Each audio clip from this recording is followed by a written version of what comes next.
The air hung thick and wet over Belle Reve Plantation that August evening in 1846, the kind of Louisiana heat that made even breathing feel like a chore.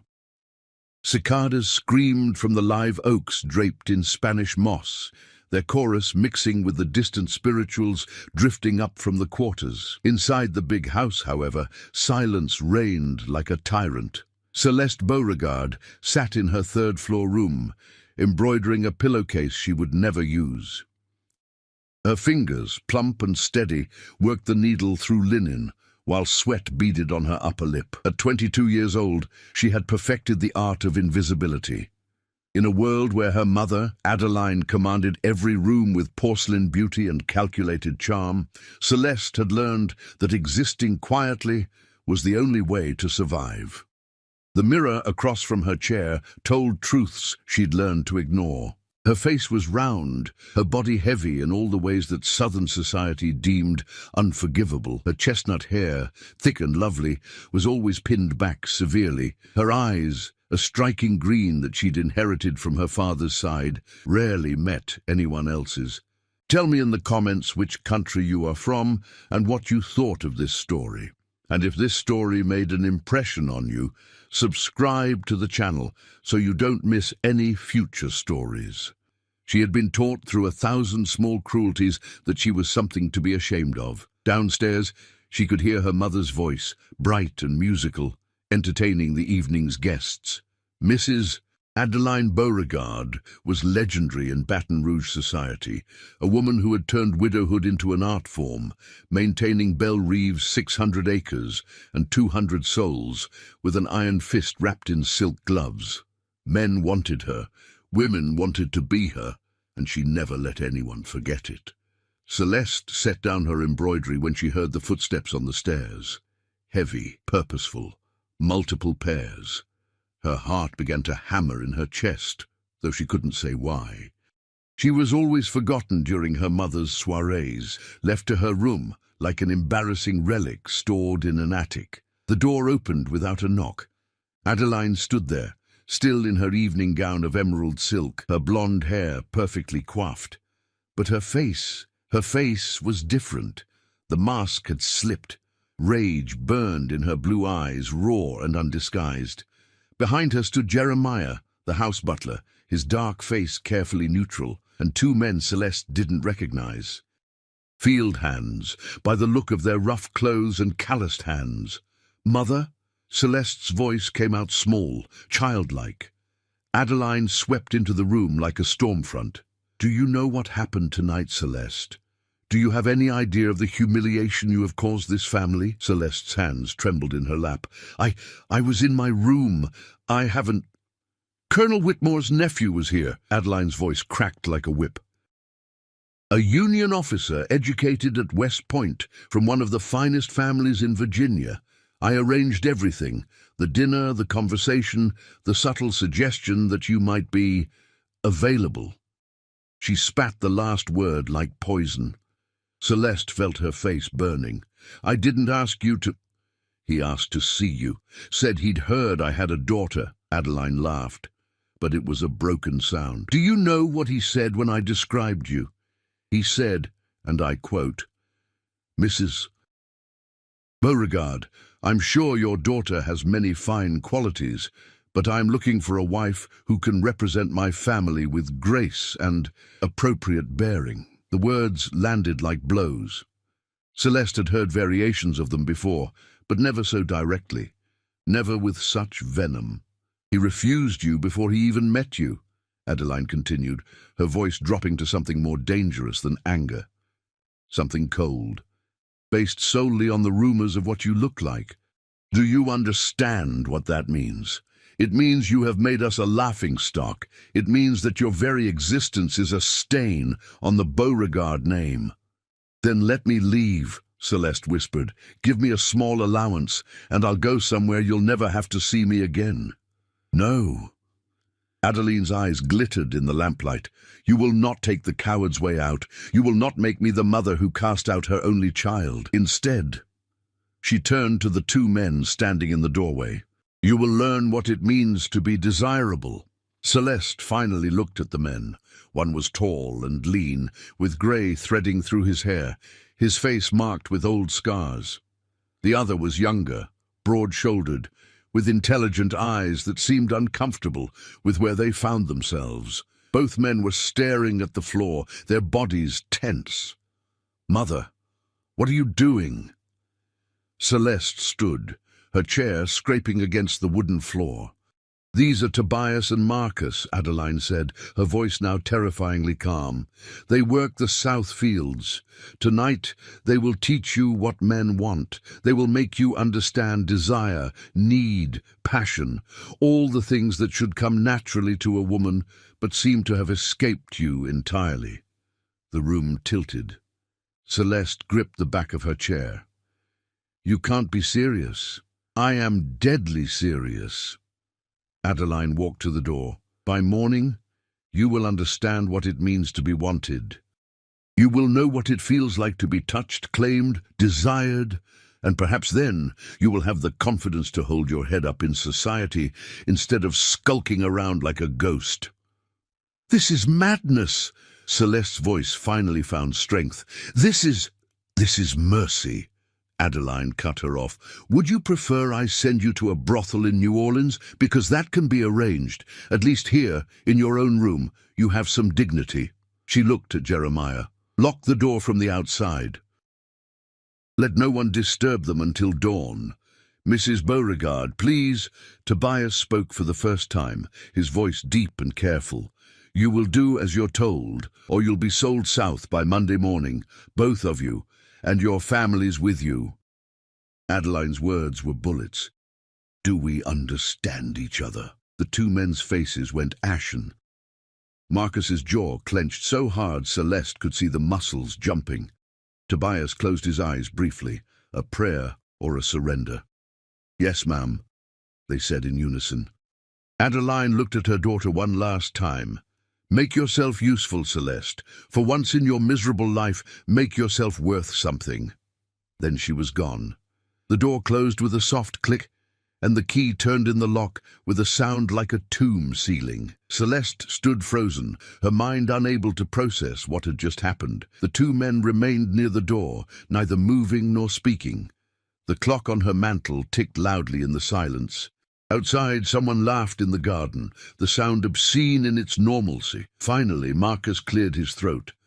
"Miss Celeste," he said softly, "we ain't gonna hurt you." Tobias nodded, his scarred face gentle. "We ain't gonna do nothing you don't want. I don't care what she said. I don't care what she threatened. Some lines a man don't cross, no matter what." Celeste felt something crack inside her chest. She had expected violence, degradation, pain. She had prepared herself to endure whatever was coming. But kindness, respect, these were weapons she had no defense against. She collapsed back into her chair, and for the first time in years, Celeste Beauregard began to cry. Not the quiet, hidden tears she'd shed alone so many nights, but great, heaving sobs that shook her whole body. Years of loneliness, shame, and isolation poured out of her like a dam breaking. And these two men, these enslaved souls who had every reason to hate her family, to use this moment for revenge, they simply waited. They gave her space to break. They offered her the first true mercy she had ever known. When she finally raised her head, her face blotchy and her eyes swollen, she found them sitting on the floor near the door, giving her as much distance as the room allowed. Tobias was whittling a small piece of wood with a knife he'd pulled from his pocket. Marcus was humming something low and sad. "Why?" Celeste's voice was hoarse.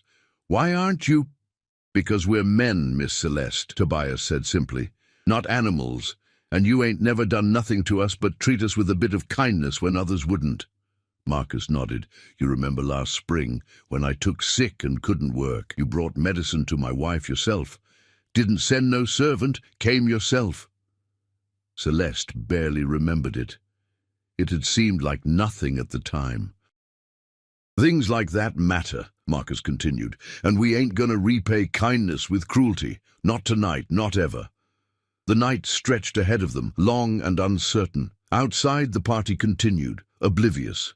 And inside this locked room, three souls trapped by different chains began to understand that freedom sometimes starts in the most unlikely places, with a kindness nobody expected, in a moment nobody believed could be true. The first hour passed in silence, so complete that Celeste could hear the wax dripping from the candles on her dresser. She remained in her chair by the window, occasionally glancing at the two men who had settled themselves as far from her as the room's dimensions allowed. They sat with their backs against the wall near the door, their long legs stretched out in front of them, their faces tilted toward the floor, as if studying the pattern in the wood planks could reveal some escape from this impossible situation. Tobias had finished whittling his small piece of wood, a bird, Celeste realized, when he set it gently on the floor beside him. His hands, scarred and calloused from decades of fieldwork, had created something delicate and beautiful. She found herself staring at those hands, wondering how many other talents, how many other parts of himself had been buried under the weight of bondage. "How long have you been at Belle Reve?" The question escaped her lips before she could stop it. Both men looked up, surprised. Marcus exchanged a glance with Tobias, some silent communication passing between them. Finally, Tobias answered, "I was born here, Miss Celeste. 47 years this October. My mama worked in the kitchen when your grandfather ran this place. And you," she looked at Marcus. 10 years, he said. His voice was younger, warmer than Tobias's gravelly tone. "I was at Oakmont Plantation before your mother bought me. Brought my wife and son with me. That was the only reason I came without fighting." Celeste felt a hollowness in her chest. "You have a son?" "Isaiah. He's 9 now. Smart as a whip. Picks up everything quick." Marcus's face transformed when he spoke of his child, pride lighting his features. "His mama's teaching him letters when she can, though we have to be careful about it. But that boy's gonna be something special. I know it." "My daughter reads," Tobias added quietly. "She's a house girl now, works with the laundry, but she's got a mind for numbers too. Can count better than most white folks I've seen." The absurdity of the situation struck Celeste with full force. Here they were, locked in a room where violence was expected, perhaps demanded, and instead they were talking about children, about talents hidden and hopes deferred, about the small, precious things that made life bearable, even in the most unbearable circumstances. "I'm sorry," she whispered. "For what, Miss Celeste?" Marcus asked gently. "For all of this, for being part of it, for my mother, for—" Her voice broke. "For existing in a world that requires your suffering so that I can sit here in silk dresses and embroider useless pillowcases." Tobias shook his head slowly. "You didn't make this world, but I benefit from it." "That you do," Tobias agreed. "But you didn't choose it any more than we did. You were born into your cage, same as we were born into ours. They just look different is all." Celeste wanted to protest, to say that her suffering couldn't possibly compare to theirs. But looking at these two men, seeing the way they'd been weaponized against her, the way her mother had used their very existence as a tool of humiliation, she began to understand something she'd never considered before. They were all trapped in a system that devoured humanity for profit and power. The chains looked different, the cruelties varied, but the machine ground them all down just the same. "Tell me about your lives," she said suddenly. "Please. We have until dawn. Tell me who you really are when no one's watching." Marcus and Tobias exchanged another look, longer this time. Then, slowly, as if testing the ice on a frozen pond, Marcus began to speak. "I wanted to be a carpenter," he said. "When I was young, before I understood what being enslaved really meant, I used to watch the free black carpenter who'd come through Oakmont sometimes. The way he'd measure wood, the way he'd join pieces together so smooth you couldn't see the seam.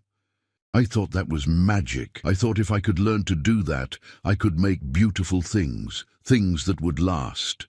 "You still could," Celeste said. "I mean, not here, but where, Miss Celeste?" Marcus's voice wasn't angry, just tired.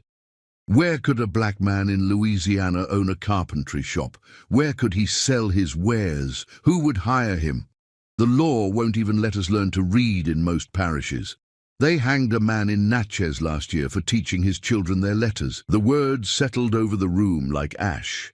Celeste had known these things intellectually, had heard the laws discussed at dinner parties, had seen the casual cruelties enacted every day, but she'd never sat in a locked room with the men whose dreams had been strangled by those laws. She'd never had to look directly at the cost of her comfort. "I wanted to travel," Tobias said into the heavy silence. "That sounds foolish, I know. But when I was a boy, we had an overseer who'd been to Africa. He'd tell stories about it sometimes when he was drinking, talked about cities made of gold, about animals bigger than houses, about trees that touch the sky. I used to dream about seeing those things, about walking on ground my ancestors walked on." "That's not foolish," Celeste said fiercely. "That's beautiful." "It's impossible," Tobias corrected gently. "I'll die here at Belle Reve, same as my mama did. Same as her mama did. My bones will go into this Louisiana soil, and nobody will remember I ever wanted anything different." Celeste stood abruptly, startling both men. She walked to her bookshelf, running her fingers along the spines of volumes she'd read a dozen times each. "I have books about Africa," she said. "Well, written by white men who went there, so probably full of lies and exaggerations. But there are pictures, drawings of the places they saw." She pulled down a thick volume. "And this one, it's about carpentry techniques from different cultures, cathedral builders in Europe, temple craftsmen in the Orient." She carried the books to the men, kneeling down on the floor between them. The informality of it, the way she lowered herself to their level, felt revolutionary. "We can't undo what's been done," she said. "We can't fix this broken world tonight. But we can share what we know. We can tell each other the truth about who we are and what we've wanted. We can be real with each other." Marcus reached out slowly, his hand hovering over the carpentry book as if it might burn him. "Your mother finds out you showed us books. She'll sell us faster than you can blink." "My mother," Celeste said with sudden steel in her voice, "sent you here to rape me. I don't think her opinion matters much anymore, do you?" The word hung in the air, stark and ugly. Celeste had never said anything so crude out loud before. But there was no polite way to describe what Adeline had intended, no genteel southern euphemism that could soften that particular brutality. Tobias let out a long breath. "No, miss, I suppose it doesn't." "Then look at the books," Celeste said. "Tell me your stories. Let's make this night something different than what she wanted." And so they did. For hours, they sat on the floor of Celeste's bedroom, the social order that governed every other moment of their lives temporarily suspended. Marcus traced the diagrams of joints and joinery with reverent fingers, asking questions about techniques and materials. Tobias studied the drawings of African landscapes, his eyes drinking in every detail as if he could memorize his way to freedom. Celeste, in turn, listened to their stories. She learned about Tobias's mother, who had sung songs from her own mother's childhood, keeping alive a language and culture that predated the ships that brought them here. She learned about Marcus's wife, Sarah, who could cure almost any ailment with herbs and prayer, who held their small family together through sheer force of will and love. "She sounds remarkable," Celeste said. "She is," Marcus agreed.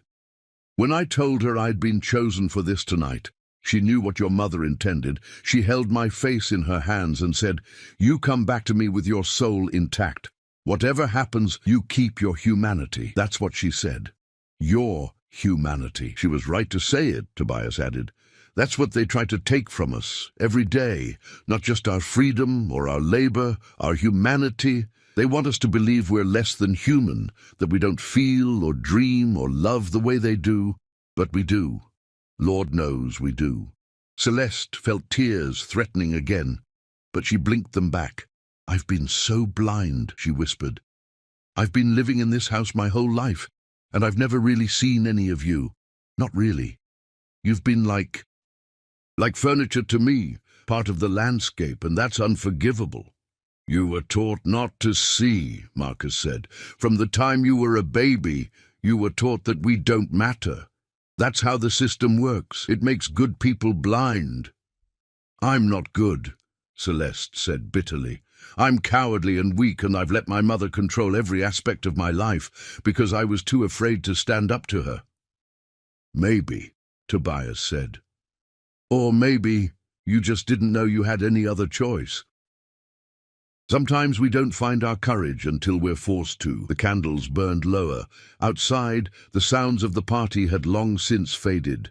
The house had settled into its nighttime rhythms, the old wood creaking as it cooled, the cicadas singing their endless song. In the locked room, three people who should have been enemies discovered they were something more complicated, something that didn't have a name in the twisted social vocabulary of the antebellum South. They were becoming, against all odds and expectations, something like friends. "What happens at dawn?" Celeste asked as the first grey light began to show at the edges of the curtains. "You tell your mother whatever you need to tell her," Tobias said. "We'll back up whatever story keeps you safe." "And you?" Celeste looked between them. "What keeps you safe?" Marcus smiled sadly. "There ain't no safe for us, Miss Celeste. There's just surviving one day and hoping for another. That's been true since before tonight, and it'll be true after." "No," Celeste said, surprised by the certainty in her own voice. "No, that's not good enough. That can't be all there is." "What else can there be?" Tobias asked. Celeste stood, her mind racing. "I don't know yet, but something. There has to be something I can do, some way I can help." "You just being decent to us is help enough," Marcus said. "More than most would do." But Celeste shook her head. Decency wasn't enough. Not anymore. Not after tonight. Something had cracked open inside her, some understanding that she couldn't unknow. These men had shown her mercy when they had every reason not to. They had treated her with dignity when her own mother had stripped her of it. And now, as dawn approached and the impossible night came to its end, Celeste Beauregard felt something she'd never felt before. She felt angry, not at herself, not at her body, not at her perceived failures, but at the system that had created this moment, at the laws and customs that had made these good men into property, at the casual cruelties that everyone accepted as normal, natural, ordained by God and nature, at her mother, who had tried to use violence to reshape her into something acceptable. And as the sun rose over Belle Reve Plantation on that August morning in 1846, Celeste made a decision that would change all of their lives forever. She would no longer be invisible. She would no longer hide. Whatever it cost, whatever it took, she would find a way to be free, and if she could manage it, she would take these two men with her. The key turned in the lock at precisely 6 o'clock in the morning. Jeremiah opened the door slowly, his weathered face carefully blank as he took in the scene before him. Celeste sat in her chair by the window, her hair unpinned and falling loose around her shoulders, her dress rumpled but intact. Tobias and Marcus stood near the far wall, their faces exhausted but calm. The room smelled of candle wax and old books, not violence, not shame. "Mrs. Beauregard requests your presence in the study, Miss Celeste," Jeremiah said quietly. "Immediately." His eyes flickered to the two men. "You two, back to the quarters. Say nothing to anyone about where you've been." "Wait," Celeste said, her voice stronger than it had ever been. "I need to dress properly first. Tell my mother I'll be down in 30 minutes. Jeremiah's eyebrows rose fractionally. In 22 years, he'd never heard Celeste Beauregard issue a direct order, never heard her delay or deny Adeline's commands. "Miss Celeste, your mother was quite clear. 30 minutes, Celeste repeated. "She's kept me waiting my entire life. She can wait half an hour." Something flickered in Jeremiah's eyes. Surprise, perhaps, or approval. He nodded slowly. "I'll inform her." He gestured to Tobias and Marcus. "Come on, then." As the two men moved toward the door, Marcus paused beside Celeste's chair. "Thank you," he whispered, so low only she could hear, "for seeing us." Tobias touched his forehead in a gesture that was part respect, part solidarity. Then they were gone, and Celeste was alone. She went to her wash basin and splashed cold water on her face, studying herself in the mirror. Her eyes were red from crying, her face puffy from lack of sleep, but something had changed. Some essential shift had occurred behind her eyes. She looked, for the first time in her life, like someone who knew her own mind. She chose her dress carefully, a dark blue day dress, simple but well made, with none of the frills and flounces her mother preferred. She pinned her hair up in a severe style that emphasized her face rather than tried to distract from it. No jewelry except her grandmother's wedding ring, which she wore on a chain around her neck. When she looked at herself again, she saw not a shameful disappointment, but a woman preparing for battle. The walk down the stairs felt like descending into a lion's den. The house was quiet, the servants moving through their morning routines with the practiced silence of people who knew how to be invisible. Celeste could feel their eyes on her as she passed, could sense the questions they were too wise to ask aloud. The study door was closed. Celeste knocked once, firmly, then entered without waiting for permission. Adeline stood by the window, still wearing her dressing gown, her usually perfect hair loose around her shoulders. She looked older in the morning light, the lines around her mouth and eyes more pronounced. When she turned to face her daughter, her expression was complex, anger certainly, but also something that might have been anticipation or dread. "Close the door," Adeline said. Celeste did, then remained standing near it, her hands folded in front of her. "Well," Adeline's voice was sharp, "I assume you've come to thank me." "Thank you," Celeste repeated, genuinely confused. "For arranging your education, for ensuring that you finally understand what it means to be a woman." Adeline crossed to her desk, where a crystal decanter of whiskey sat despite the early hour. She poured herself a drink. "I trust the experience was illuminating." Celeste felt that anger from earlier rising in her chest again, hot and clean. "You sent two men to my room with the intention that they raped me, and you think I should thank you?" Adeline's hand froze, the glass halfway to her lips. "Don't be vulgar, Celeste. I did no such thing." "What would you call it, Mother? You locked us in a room together. You threatened them with being sold if they didn't comply. You told them to make me desirable. What exactly did you think was going to happen?" "I thought," Adeline said, her voice dropping to something dangerous, "that you would finally learn that your body is not something to be ashamed of, that men can desire you, that you can be wanted.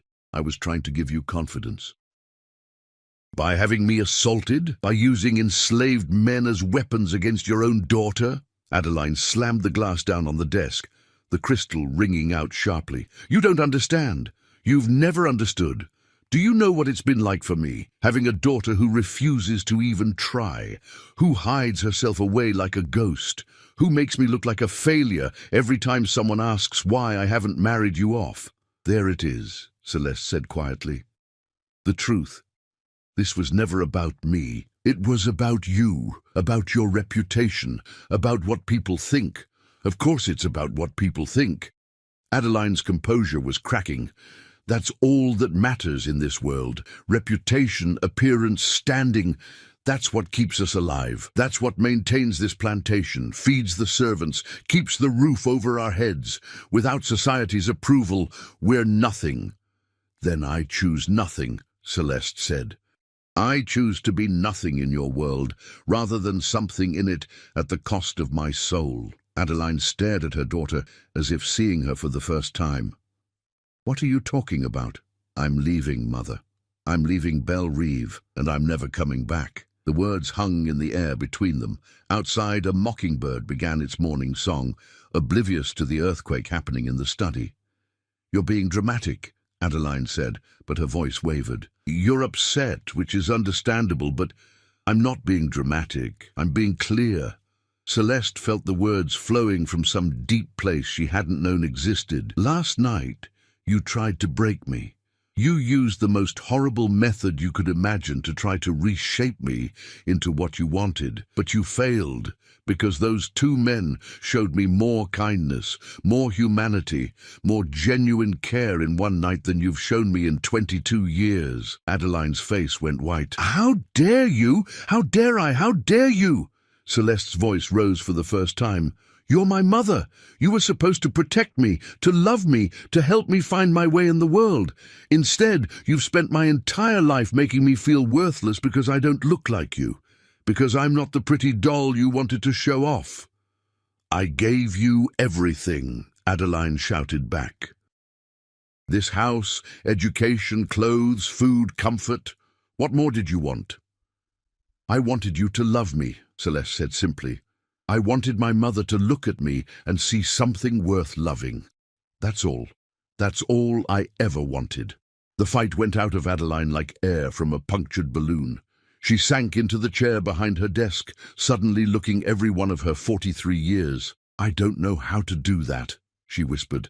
"I don't know how to love someone I don't understand." "Then let me go," Celeste said. "Let me find people who do understand. Let me build a life that doesn't require your approval or society's acceptance." "You'll be ruined," Adeline said, but there was no force behind it. "No decent family will take you in. No man will marry you. You'll end up free," Celeste finished. "I'll end up free. And that's worth more than all the respectability in Louisiana." A long silence fell. Through the study windows, Celeste could see the plantation waking up, slaves heading to the fields, the kitchen house smoking as breakfast was prepared, the endless machinery of Belle Reve grinding forward as it had for generations. "What do you want?" Adeline finally asked, her voice hollow. "I want what's mine by law," Celeste said. She had thought about this during her 30 minutes of preparation, had worked out the details in her mind. "Grandmother Beauregard left me an inheritance in her will, $10,000 in a trust, to be released when I married or turned 25. I want it now." "You're not 25, Adeline said automatically. "No, but I'm your only heir. And if I'm leaving anyway, if I'm removing myself from society, then I'm releasing you from the burden of my support. $10,000 is a small price to pay to be rid of me, isn't it?" Adeline flinched at the bluntness of it. "And if I refuse, then I'll go to every church, every social gathering, every parlor in Baton Rouge, and tell them exactly what you did last night.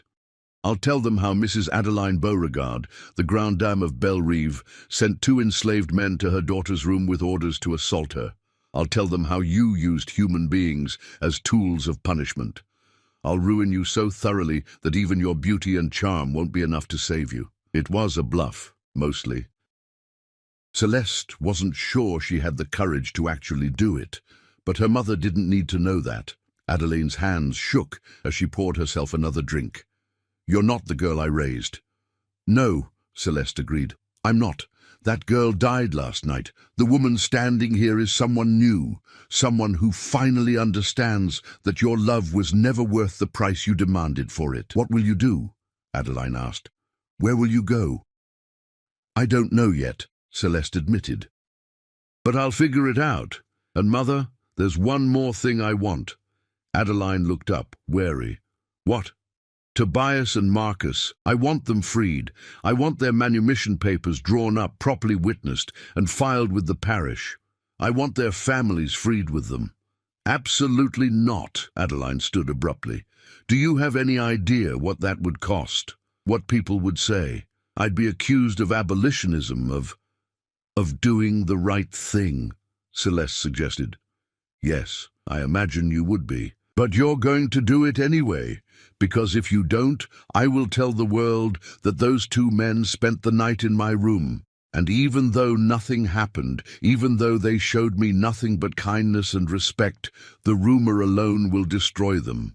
They'll be sold south, separated from their families, worked to death in some Mississippi cotton field. Their children will grow up without fathers, and it will be your fault. You're threatening me." Adeline said wonderingly. "You're actually threatening me." "I'm negotiating," Celeste corrected. "You taught me how, remember? All those dinner parties where I watched you manipulate people into doing what you wanted? All those conversations where you traded favors and information like currency? I learned from the best, Mother. I just never had a reason to use those lessons before." Adeline sank back into her chair, her face a mask of conflicting emotions. "You've changed." "Yes, I have, and I have you to thank for it." "Because you were right about one thing. Last night was illuminating, just not in the way you intended." The morning sun continued its climb. Somewhere in the house a clock chimed 7 times. The plantation day was fully underway now, and decisions needed to be made. $10,000, Adeline finally said, "and the freedom papers for 2 families. That's what you want for your silence and your absence?" "Yes." "You'll leave Louisiana. You won't come back and cause trouble?" "I'll leave Louisiana," Celeste confirmed, "and I'll never come back. Belle Reve and everything it represents will be dead to me." Adeline picked up a pen, pulling paper toward her. "Give me a week. I'll need to liquidate some assets, arrange the legal documents. The freedom papers will take time to process properly." 3 days, Celeste countered. "You can move quickly when you want to, Mother. I've seen you do it." A ghost of Adeline's old smile flickered across her face. "You really did learn from me." She began writing. 3 days, then. But Celeste, when you're out there in the world, when you realize how hard it is without protection or family or society's blessing, don't come back. Don't think you can return here and resume your place. Once you leave, you're truly gone. That's what freedom means, Celeste said. And I'm ready for it. She turned to go, but Adeline's voice stopped her at the door. "Celeste!" She turned back. Her mother was staring at the papers in front of her, not meeting her daughter's eyes. "I did love you," Adeline said quietly. "In my own way. I didn't know how to love someone who wasn't like me. I didn't know how to love someone I couldn't understand." Celeste felt a complicated knot of emotions tighten in her chest. Grief, anger, pity, and something that might have been forgiveness, though it was too soon to tell. "Maybe that's the saddest part of all," Celeste replied. "Because if you'd tried to understand me instead of trying to change me, you might have discovered that I was worth loving exactly as I was." She left the study before her mother could respond, closing the door softly behind her. 3 days. She had 3 days to prepare for a future she couldn't yet imagine. 3 days to pack up a lifetime lived in shadows. 3 days to become someone new. As she climbed the stairs back to her room, Celeste felt the weight of the house around her. All its history, all its cruelty, all its carefully maintained illusions of grandeur built on the backs of human suffering. In 3 days, she would walk out those doors and never return. And though she was terrified, though she had no clear plan and no certainty about what came next, Celeste Beauregard felt something she'd never felt before. She felt alive. The 3 days passed in a strange, suspended reality, as if Belle Reve had become a stage where everyone knew their lines, but no longer believed in the play. Adeline moved through the house like a ghost, attending to business with mechanical efficiency, but avoiding her daughter entirely. Celeste spent her time sorting through her possessions, deciding what to take and what to leave behind, each choice a small act of defining who she wanted to become. On the morning of the second day, Jeremiah knocked softly on her door. When she opened it, he stood with his hat in his hands, his dignified face etched with concern. "Miss Celeste, if I may have a word." She gestured him inside. He'd been the butler at Belle Reve for over 30 years, had served her grandfather and now her mother with unwavering discretion. She'd never really looked at him before, not as a person, not as someone with thoughts and opinions and a life beyond his service. "I understand you're leaving us," he said carefully. "News travels fast," Celeste observed. "In a house like this, secrets are impossible." He hesitated, then continued. I also understand that you've arranged for Tobias and Marcus to be freed and their families. Yes, the papers are being drawn up now. Jeremiah's hands tightened on his hat. That was a good thing you did, Miss Celeste. A brave thing. Those are good men with good families. They deserve better than this place can offer them. Everyone deserves better than what this place offers, Celeste said softly. He nodded slowly. There's talk in the quarters about what your mother did that night. About what those men did instead. He met her eyes directly. People are saying that you treated them with kindness, that you saw them as men, not property. That matters, Miss Celeste. That matters more than you might think. Celeste felt her throat tighten. I did nothing special, Jeremiah. I just talked to them. Like human beings. That's more than most would do. And because of it, because word has spread about how you handled that night, there are people in the quarters who want to help you. People who want to make sure you're safe when you leave here. She frowned. I don't understand. How could they help me? Jeremiah reached into his pocket and pulled out a folded piece of paper. This is a list of names and places. Free black communities, sympathetic churches, abolition societies, places where a woman traveling alone might find safe harbor, especially a woman who's shown herself to be different from other white folks. Celeste took the paper with trembling hands. How did you get this? We have our own networks, Miss Celeste, our own ways of sharing information, of helping each other survive. You think we don't know about the Underground Railroad, about the safe houses and the sympathizers? We know everything that matters. We have to. She unfolded the paper and saw a dozen names written in careful script, along with locations throughout Louisiana and into the Free States. Who wrote this? My wife. She reads and writes better than most white folks, though we keep that quiet for obvious reasons. He smiled slightly. She says to tell you that education is the key to everything, that if you're going to make a new life, you should use it to help others learn. There's a Quaker school in Philadelphia that takes female teachers. She wrote to them already, said she knew a woman of good character who might be interested in a position. Celeste stared at him, overwhelmed. Why would you do this for me? Because you freed 2 families, Jeremiah said simply. Because you could have used those men to hurt your mother, to take revenge, to cause all kinds of trouble. Instead, you used your power to set people free.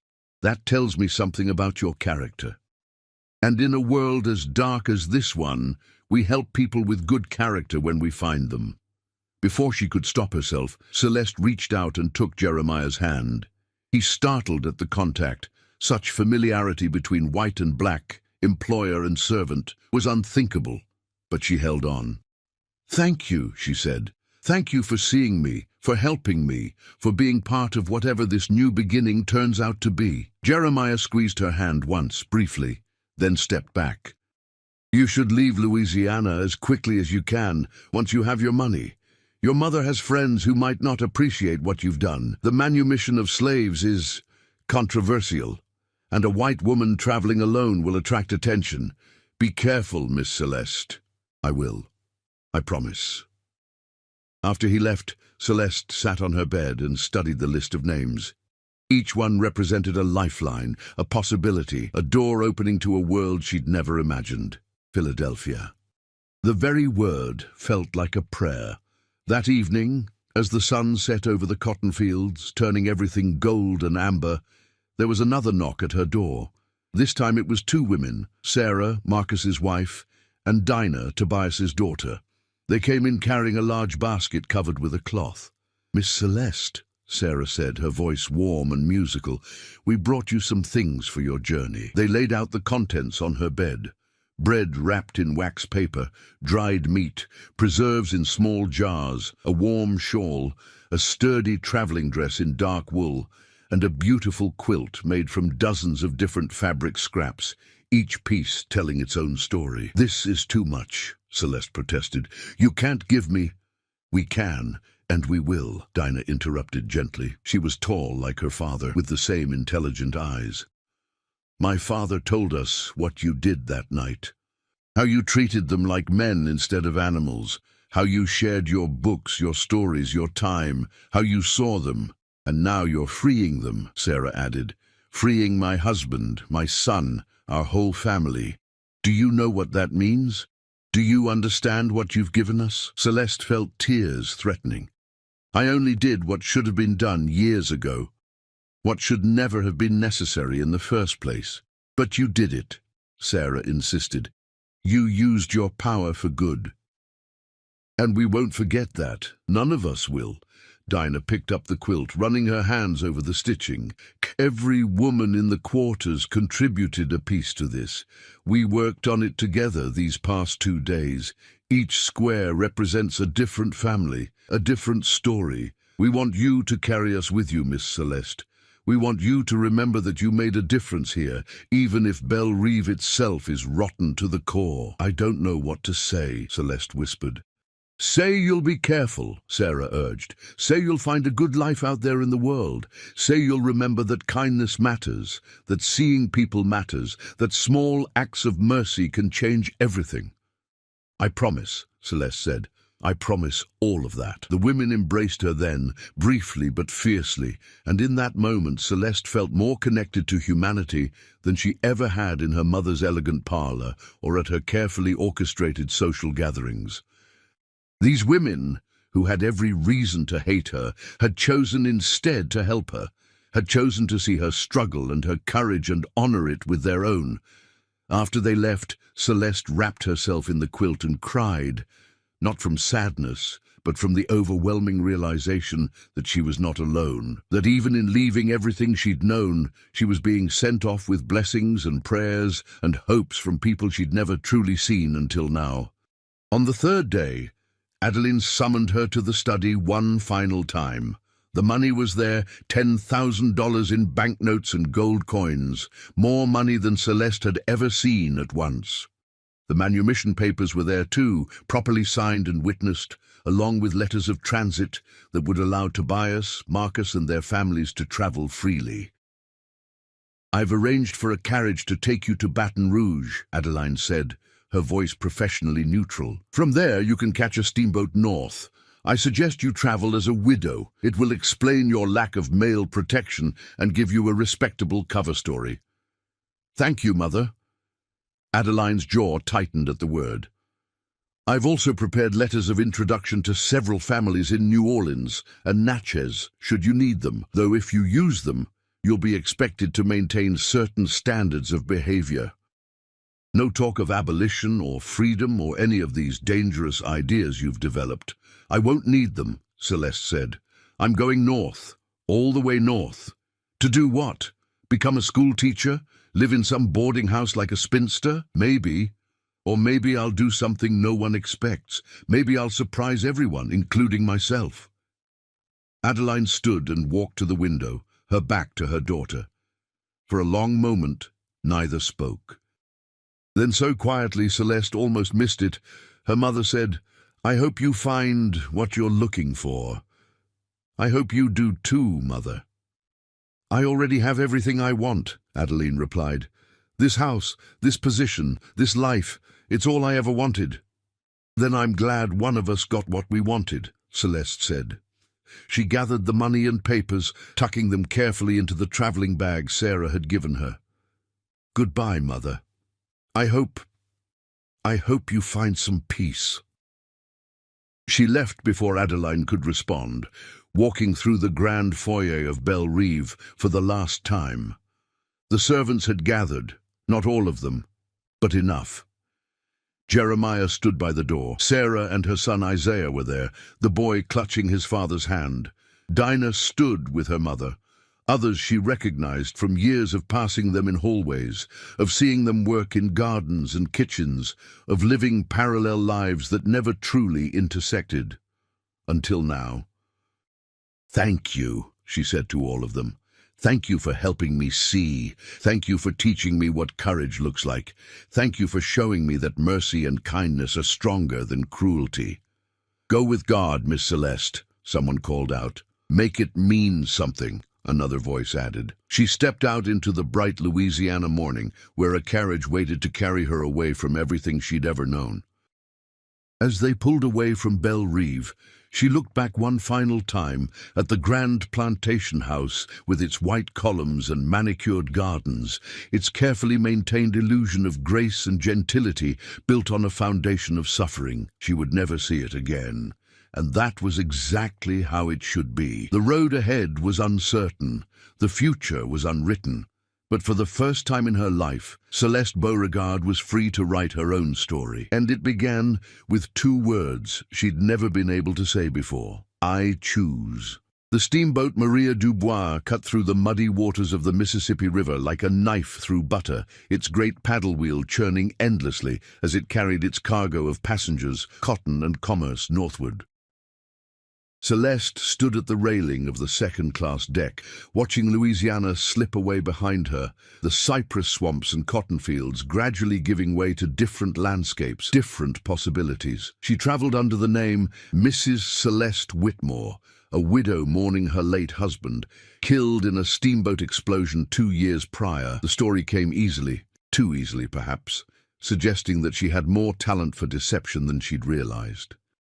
The black mourning dress she wore was authentic enough, borrowed from Belle Rive's attic where her grandmother's things still lingered. It had the added benefit of discouraging conversation, as most people respected a widow's grief and left her alone, which suited Celeste perfectly. She needed time to think, to plan, to figure out who she was going to become. The money was hidden in multiple places, sewn into the lining of her traveling bag, tucked into her corset, divided among her possessions so that losing one piece wouldn't mean losing everything. Jeremiah had taught her that trick before she left, along with several others. Never trust anyone completely, he'd said, not even people who seem kind. The world is full of folks who'll take advantage of a woman traveling alone. She'd been on the river for 3 days now, and already she'd seen the truth of his words. Men who looked at her with calculating eyes, weighing her value. Women who whispered behind their fans, making assumptions about a large woman traveling without male protection. The constant wearing vigilance of being vulnerable in a world designed to prey on vulnerability. But she'd also seen kindness. An elderly black freedman who'd helped her with her bags in Natchez, refusing payment but accepting her thanks. A Quaker couple from Pennsylvania who'd invited her to share their simple meal, sensing her loneliness. A young mother traveling with 3 children who'd welcomed Celeste's help, entertaining the little ones during a long afternoon. The world, she was discovering, was more complicated than Belle Reve had prepared her for. More dangerous, yes, but also more full of unexpected grace. On the 4th day out of Baton Rouge, the steamboat stopped at Memphis to take on more passengers and cargo. Celeste went ashore briefly, needing to feel solid ground beneath her feet, needing to break the monotony of the constant river journey. The city was loud and bustling, full of cotton factors and rivermen, merchants and slaves, the whole machinery of commerce grinding away beneath a hot Tennessee sun. She was browsing a bookshop, one of the few acceptable public places a woman could go alone, when she heard a familiar voice. Miss Celeste? Miss Celeste Beauregard? Her heart seized. She turned slowly to find Marcus standing in the doorway of the shop, wearing new clothes she'd never seen before, a free man's papers visible in his breast pocket. Beside him stood Sarah and Isaiah, all 3 dressed in the simple but dignified clothing of free black people. Mrs. Whitmore? Celeste corrected gently, glancing around to make sure no one was paying attention. My name is Mrs. Whitmore now. Understanding flashed in Marcus's eyes. Of course. Forgive me, ma'am. I thought you were someone I once knew. They stood awkwardly for a moment, the social rules unclear. Then Sarah stepped forward. Perhaps we could all use some air. There's a public garden not far from here where freedmen are allowed. We could walk there? Celeste nodded, purchasing a book she didn't need as cover, and followed them out into the Memphis streets. The public garden was small and not particularly well maintained, but it offered bench seats and relative privacy. They sat together, maintaining a careful distance that wouldn't attract hostile attention. "I didn't expect to see you," Celeste said. "I thought you'd go west, maybe to Texas or the territories." "We're going to Ohio," Marcus explained. "Sarah has a sister there who settled in Cincinnati after she was freed. There's a community of free black folks there, people who help newcomers get established. I'm hoping to find carpentry work." "We wanted to thank you one more time," Sarah added, "to say goodbye properly. We didn't get the chance before you left Belle Reve." Isaiah, who'd been sitting quietly, suddenly spoke up. "Are you sad?" "Isaiah," Sarah admonished. "That's not polite." But Celeste smiled at the boy. "It's a fair question. Am I sad? Yes, sometimes I'm scared too and lonely, but I'm also hopeful. Does that make sense?" Isaiah nodded solemnly. "Papa says hope is what keeps us going, even when things are hard. Your papa is a wise man." They talked for nearly an hour, sharing their plans and fears. Marcus and Sarah were terrified of being kidnapped by slave catchers, despite their papers. Celeste was worried about running out of money, about finding legitimate work, about navigating a world she didn't understand. But they also shared their dreams. Marcus's carpentry shop, Sarah's hope that Isaiah could attend a real school, Celeste's vague but growing idea that she wanted to teach, to help others learn to read and think and question. "The Quakers have schools in Philadelphia," Sarah said. "Schools for black children and white children both, sometimes even in the same building. If you go there, if you teach there, you'd be doing real good in the world." "That's the list Jeremiah's wife gave me," Celeste confirmed. "I've been studying it every night, trying to decide where to go first." "Go to Philadelphia," Marcus urged. "It's the safest city in the North for all of us. There are laws against kidnapping there, people who'll stand up for freedmen's rights. And the Quakers, they're not perfect, but they practice what they preach about all people being equal in God's eyes." "Maybe we'll see you there," Sarah added. "Cincinnati isn't so far from Philadelphia. Maybe once we're settled, once we've built our new lives, we'll all meet again." "I'd like that," Celeste said, and meant it. When the steamboat whistle blew, signaling imminent departure, they stood. For a moment they all hesitated, bound by affection, but separated by the social rules that governed even free people's interactions across racial lines. Then Celeste made a decision. She embraced Sarah quickly, then Marcus, then knelt down to hug Isaiah. "Be safe," she whispered, "all of you. Build good lives, be happy." "You too, Mrs. Whitmore," Marcus corrected himself. "You too."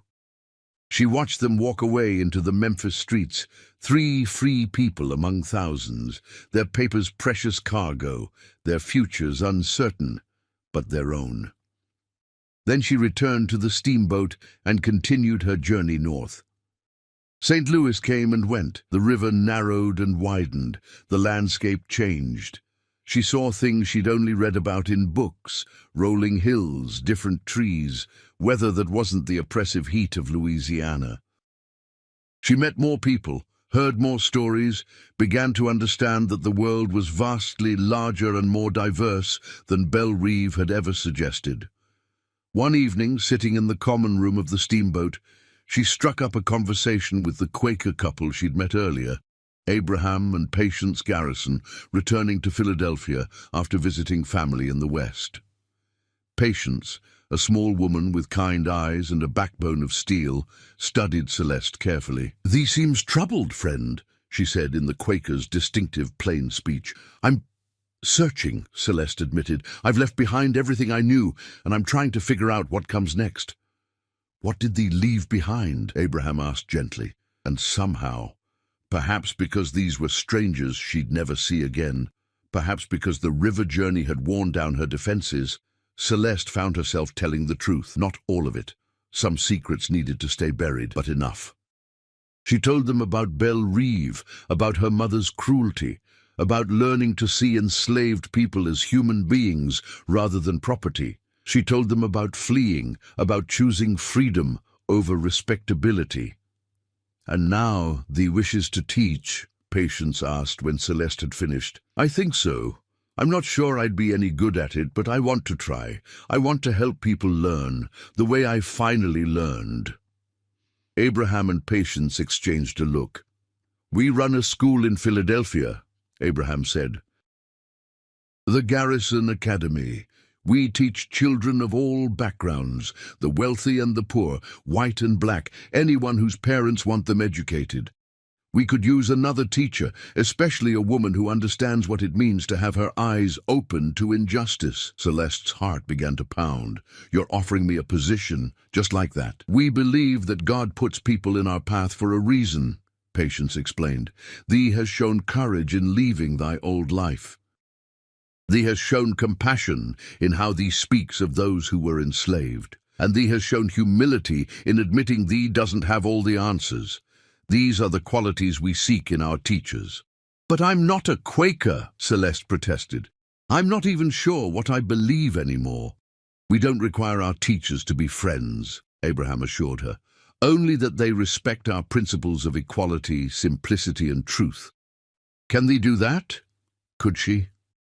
Celeste thought about Tobias and Marcus, about Sarah and Dinah, about all the people at Belle Reve who'd shown her what real dignity looked like. She thought about Jeremiah's wife, teaching herself to read and write despite the laws against it. She thought about Isaiah's eager young face, hungry for knowledge and opportunity. "Yes," she said, "yes, I can do that. Then when we reach Philadelphia, thee will come with us to the school.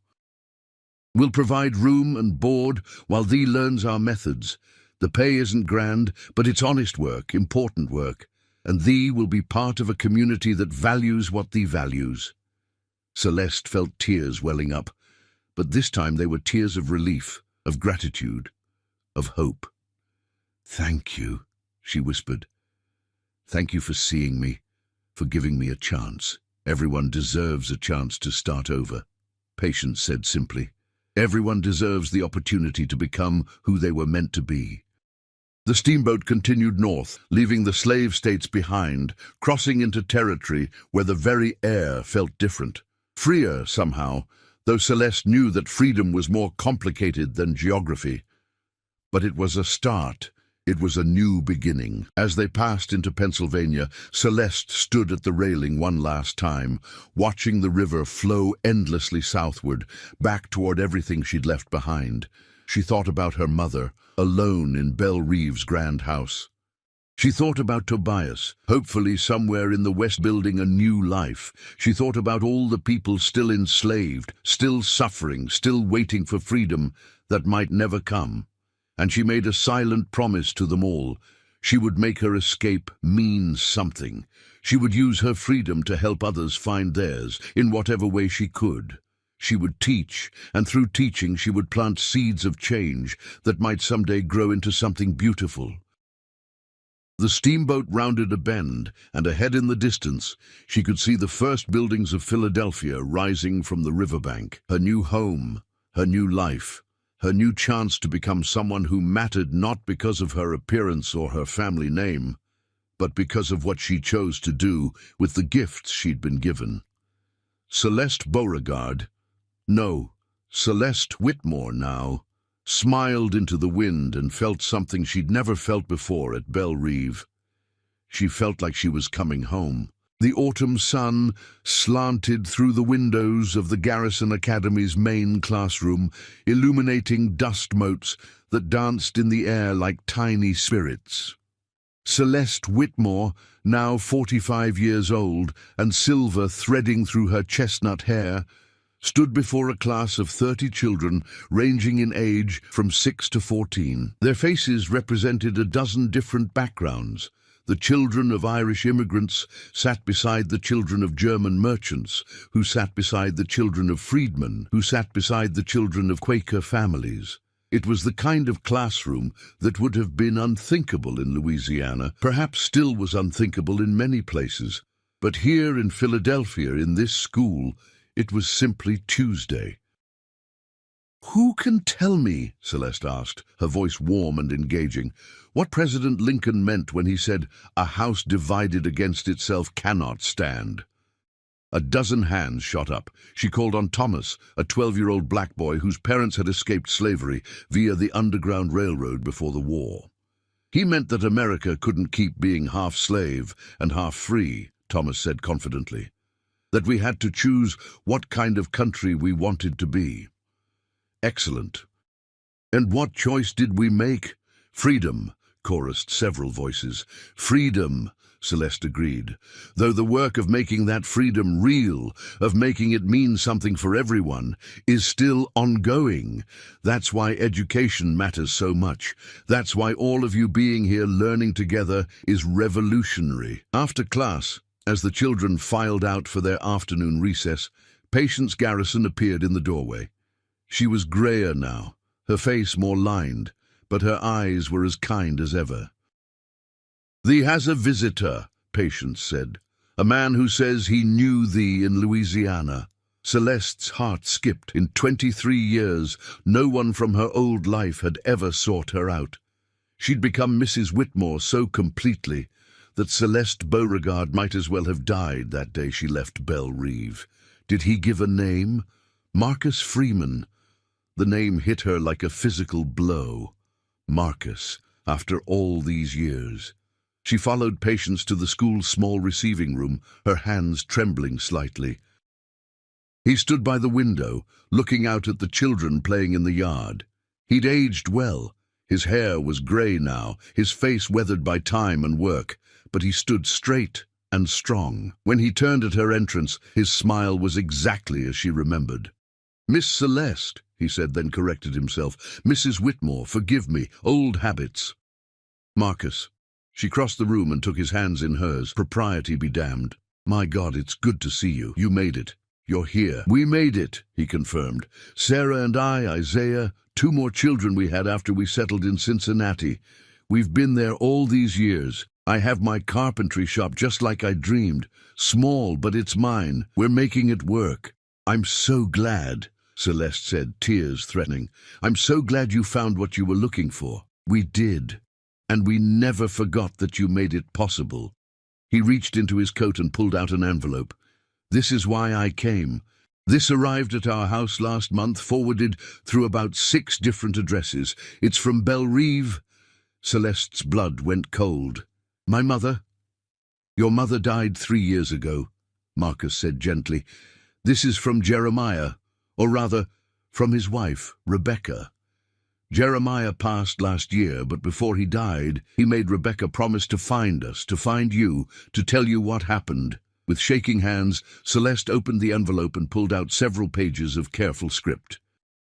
She read silently, her eyes moving faster as she went, her breath coming shorter. Belle Reve had failed. After Adeline's death, the plantation had been sold to pay debts. The new owners had been even crueler than Adeline, and within 2 years, a fever had swept through the quarters, killing dozens. The survivors had scattered. Some had been sold, some had fled north. Some had simply vanished into the bayou, preferring to take their chances with alligators and starvation rather than endure one more day of bondage. But Rebecca's letter wasn't about tragedy, it was about legacy. "Because of what you did," the letter read, "because you freed those 2 families, because word spread about a white woman who saw us as human beings, people started to believe that change was possible. Small acts of resistance became more common. People started teaching each other to read in secret, hiding books in the quarters, sharing knowledge. When the war came, when Union soldiers arrived, we were ready. We knew our rights. We knew our worth.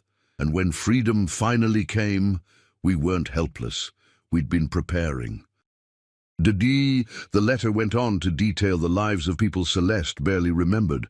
The cook's daughter who'd become a teacher, the field hand who'd become a preacher, the house girl who'd learned to read and now ran a school for freedmen's children in Baton Rouge. Dozens of small victories, each one a seed planted by that one night of unexpected mercy.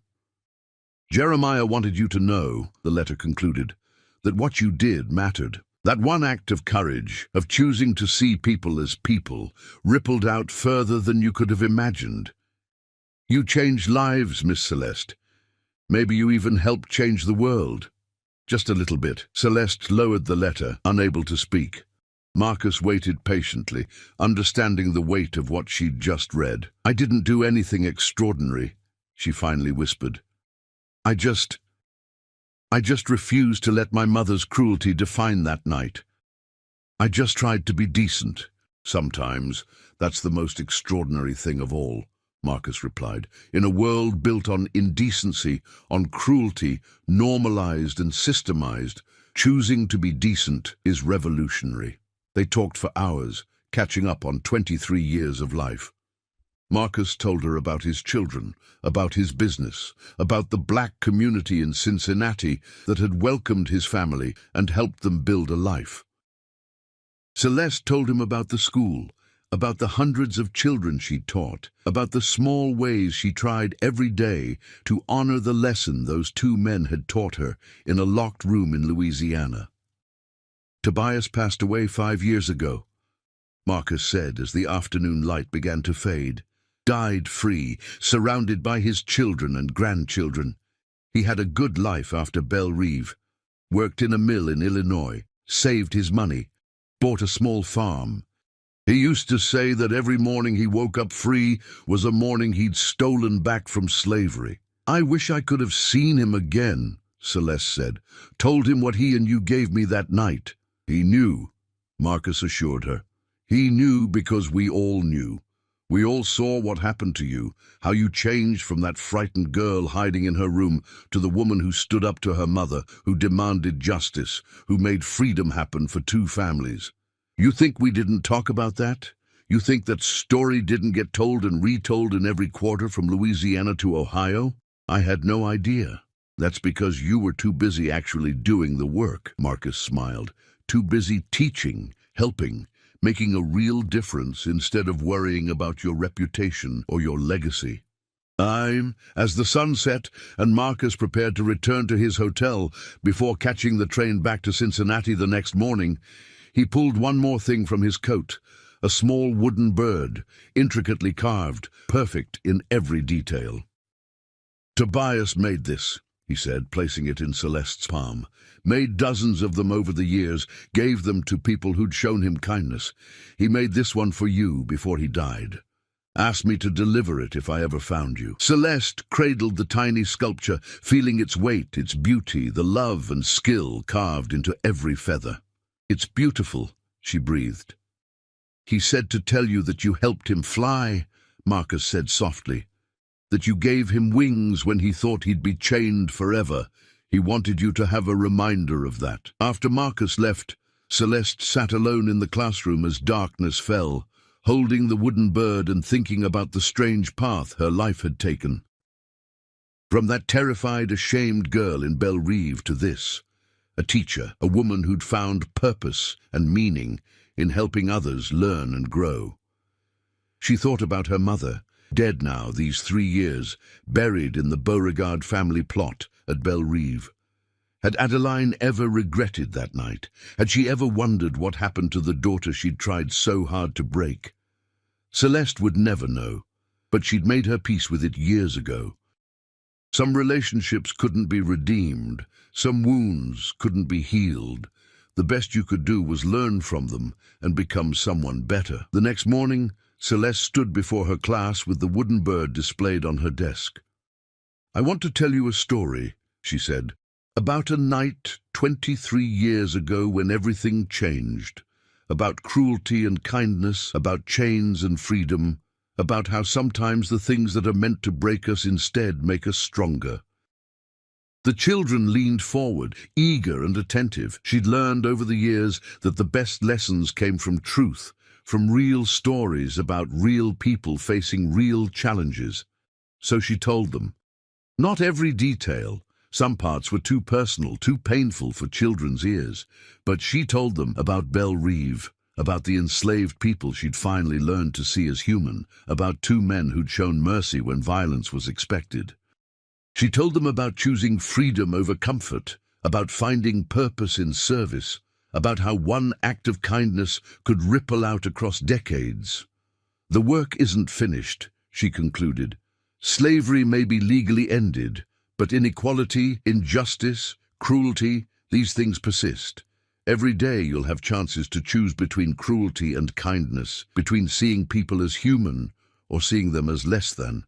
The choice you make matters, not just for you, but for everyone your life touches." Thomas raised his hand. "Mrs. Whitmore, are you glad you left? Do you ever wish you'd stayed where it was safe?" Celeste picked up the wooden bird, holding it so the morning sun caught its delicate features.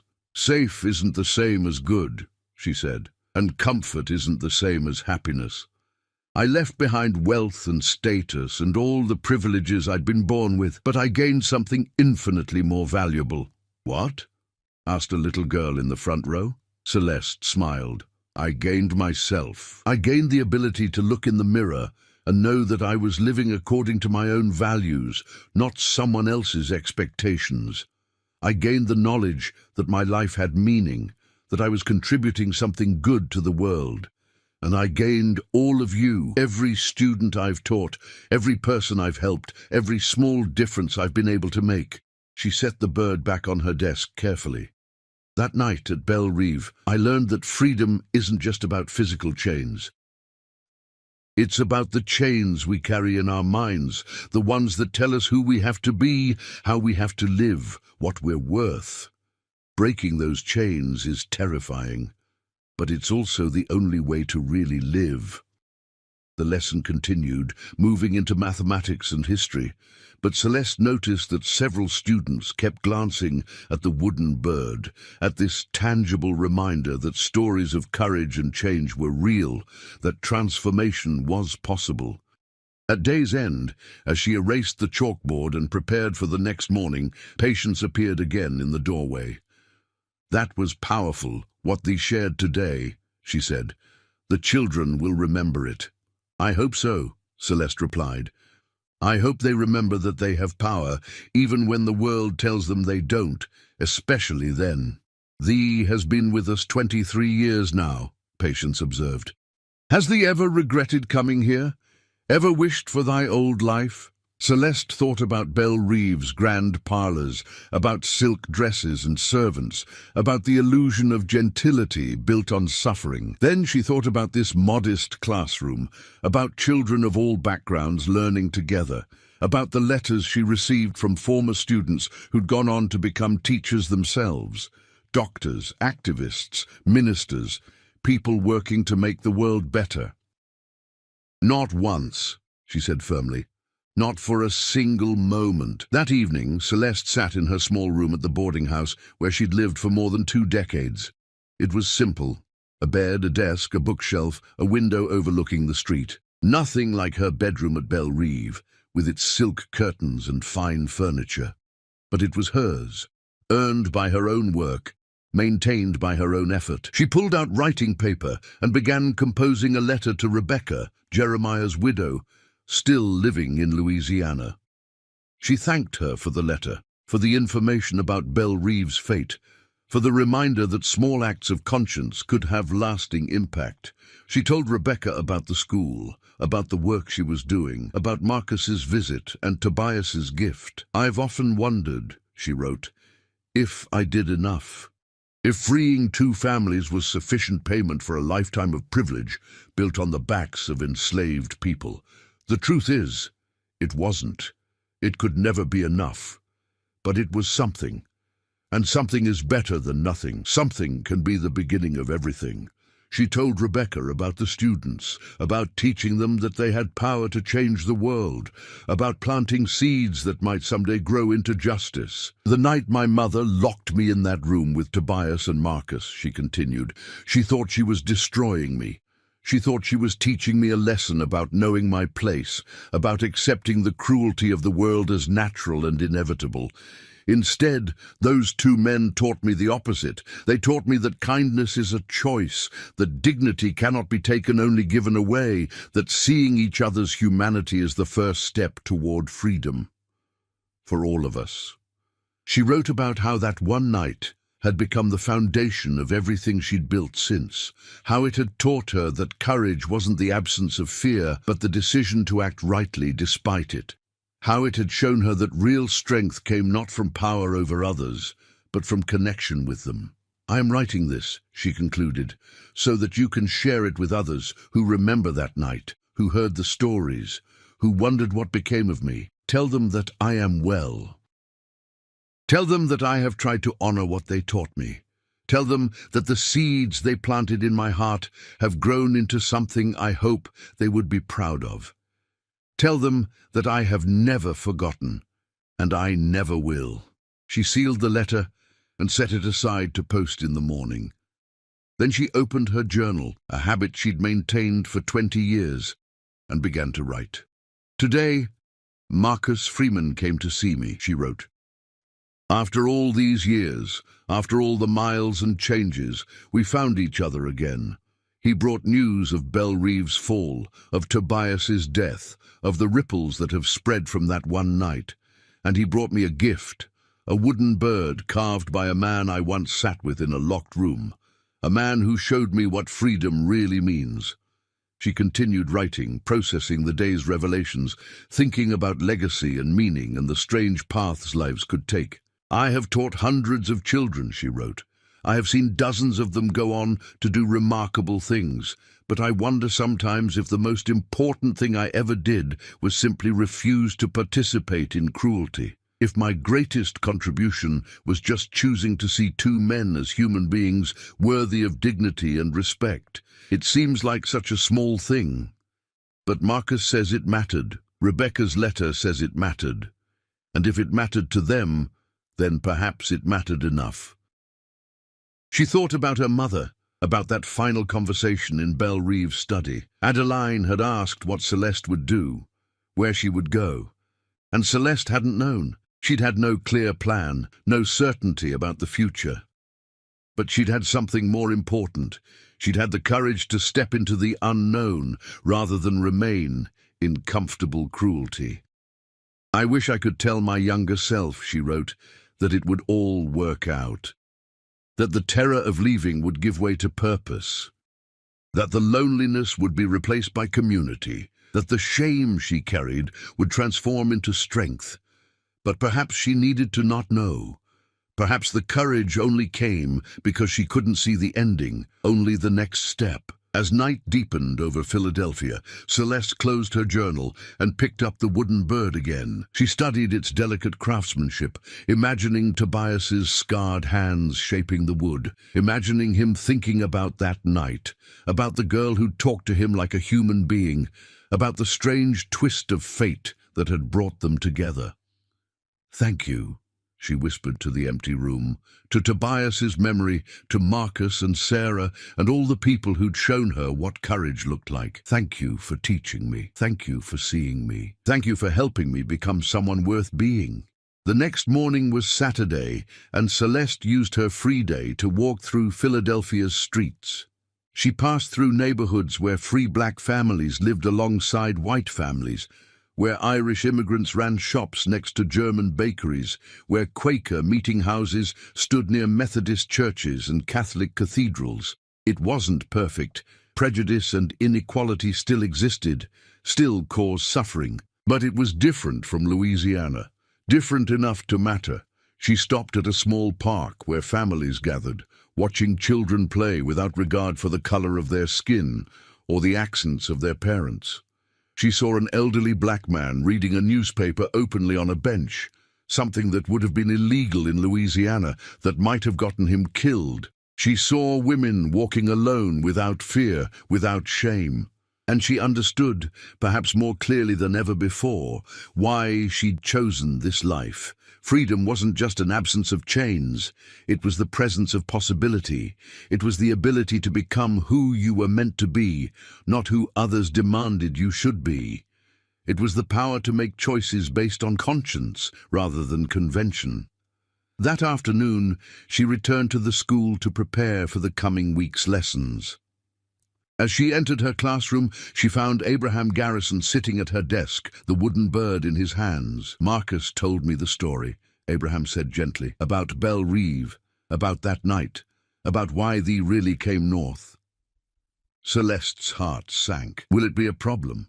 For the school? A problem? Abraham set the bird down carefully. Dear friend, it's the reason we wanted thee here in the first place. Thee has lived the lesson we try to teach every day, that all people are equal in God's eyes, that conscience must guide action, that courage matters more than comfort. I thought you didn't know, Celeste admitted. I thought if I could just start over, become someone new. Thee did become someone new, Abraham interrupted, not by hiding who thee was, but by choosing who thee would become. That's the only real transformation there is. He stood and walked to the window, looking out at the schoolyard. When we first opened this academy 30 years ago, people said we were mad, that black children and white children couldn't learn together, that it would cause violence, that it violated the natural order of things. But we believed that God's order was different from man's order. We believed that education was a right, not a privilege. And we looked for teachers who believed that too, not just in theory, but in their bones, because they'd lived it. He turned back to Celeste. Thee has been one of our finest teachers precisely because thee knows what it costs to stand up for what's right. Thee knows it in thy body, in thy heart, in thy history, and that makes thee invaluable. Celeste felt tears streaming down her face. I still feel like I didn't do enough. That freeing 2 families wasn't sufficient payment for a lifetime of none of us can undo the past, Abraham said gently. We can only shape the future, and thee has shaped the future of hundreds of children, taught them to see each other as equals, given them tools to build a better world. If that's not enough, I don't know what would be. That Sunday, Celeste attended Quaker meeting for the first time in months. She usually avoided it, uncomfortable with the silence, with the expectation of spiritual revelation. But today, she felt drawn to it, felt the need to sit with the questions that Marcus's visit had raised. The meeting house was plain, as all Quaker spaces were. Simple wooden benches facing each other, no pulpit, no decorations, nothing to distract from the inner light that Quakers believed existed in every person.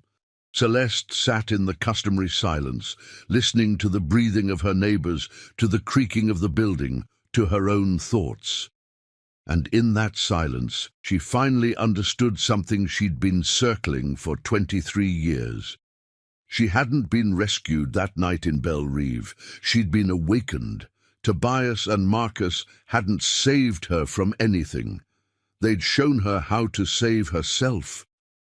By treating her with dignity, by refusing to participate in her mother's cruelty, they'd held up a mirror that let her see her own strength, her own worth, her own capacity for courage. The gift they'd given her wasn't freedom. It was the knowledge that freedom was hers to claim. And everything since, the teaching, the helping, the small daily choices to see people and honor them, all of it was her way of passing that gift forward. Of holding up mirrors for others so they could see their own strength, their own worth, their own capacity to choose. When the meeting ended and people began to leave, Patience sat down beside Celeste on the bench. "Thee looks peaceful," she observed. "I think I finally understand something," Celeste replied, "about that night, about why it mattered, about what I've been doing all these years." "And what is that, friend? That freedom isn't something we give to each other. It's something we help each other claim. That night, those 2 men didn't free me from my mother or from Belle Reve. They showed me that I was already free. I just needed to recognize it and act on it. And that's what I've been trying to do ever since. Help children recognize their own freedom, their own power, their own light." Patience smiled. "Thee has just described the Quaker faith in a nutshell. The inner light, the truth that exists in all of us, waiting to be recognized." "Maybe I'm more Quaker than I thought," Celeste said. "Maybe thee is exactly what thee was meant to be," Patience replied.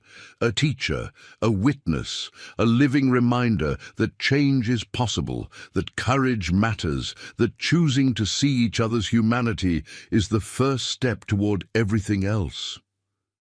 As autumn turned to winter, Celeste settled back into her routines, teaching during the week, preparing lessons on evenings, walking the city on weekends. But something had shifted. Marcus's visit, Rebecca's letter, Tobias's gift. They had given her a perspective on her own life that she'd never had before. She began writing her story. Not for publication. She was too private for that, and too aware of how dangerous it might be for some people if certain truths were revealed. But for herself, for the record, for anyone who might someday want to know that this one woman, in this one place, at this one moment, had chosen differently. She wrote about her childhood at Belle Reve, about growing up fat and ashamed in a world that valued beauty above all else. She wrote about her mother's cruelty, about the casual violence of slavery, about learning not to see the suffering around her. She wrote about that terrible night when everything changed, about Tobias and Marcus, about discovering that kindness was more powerful than cruelty, that dignity couldn't be taken, only given away. She wrote about leaving, about the journey north, about finding purpose in teaching. She wrote about her students, about the small victories and the persistent challenges, about trying to plant seeds that might someday grow into justice. And she wrote about what she'd learned, that transformation was possible, that people could change, that systems built on cruelty could be dismantled, one choice at a time, that freedom was something you claimed, not something you were given. "I am writing this in 1869, she concluded, 23 years after I left Belle Reve. I am 45 years old. I have never married. I have no children of my own. By the standards of the world I was born into, I am a failure, a spinster, a woman without family or status, living in a boarding house and earning a modest salary teaching other people's children. But by my own standards, I am rich beyond measure. I have work that matters. I have students who will go on to change the world. I have friendships built on mutual respect rather than social obligation. I have the knowledge that I live according to my own conscience, not anyone else's expectations. And I have the memory of two men who showed me what freedom looks like, who taught me that mercy is stronger than cruelty, that kindness is braver than violence, that seeing each other's humanity is the beginning of everything. If I could go back and tell my 22-year-old self anything, I would tell her this: the night you think will destroy you will actually save you. The moment you think you're at your lowest will be the moment you discover your strength. The thing you think is your greatest shame, your body, your difference, your inability to fit into the world you were born into, will become your greatest gift, because it will teach you empathy, it will teach you courage. It will teach you that being different is not the same as being less. I would tell her, hold on, just hold on. The darkness will pass, the dawn will come, and when it does, you'll discover that you were always strong enough, always brave enough, always worthy enough. You just needed to see yourself through kinder eyes. I would tell her, the story they're telling you about who you should be is a lie. The real story, your story, is so much better than you can imagine. And it starts the night everything changes, the night your mother tries to break you and two enslaved men choose mercy instead. That night will echo through decades. It will change lives you'll never meet. It will plant seeds that will grow long after you're gone. And it will prove something that the world doesn't want to believe, that one person making one choice in one moment can matter more than wealth, more than status, more than beauty, more than all the things they told you made a life worth living. What makes a life worth living is using your freedom to help others find theirs. And that I have tried to do. That I will keep doing until my last breath. That is my story. That is what happened the night my mother sent two men to break me, and they showed me mercy instead. Nobody believed it could be true, but it was. And it changed everything.